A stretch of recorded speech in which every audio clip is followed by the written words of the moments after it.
Syederlun Pemimpin Umum Harian Serambi Indonesia Samsul Kahar bersama sejumlah awak redaksi Selasa pagi menerima kunjungan silaturahmi Ketua Komisi 10 DPR RI Teguh Rifki Harsha. Hadir juga Muslim yang juga merupakan anggota Komisi 10. Pertemuan ikut membahas berbagai isu terkait bidang kerja Komisi 10, salah satunya perihal dunia pariwisata di Aceh.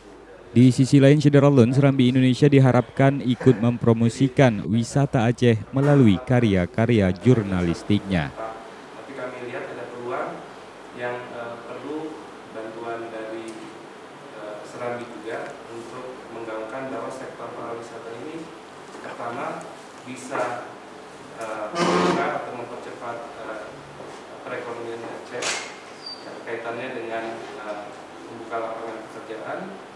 Dari Banda Aceh, Budi Patria, Serambi On TV.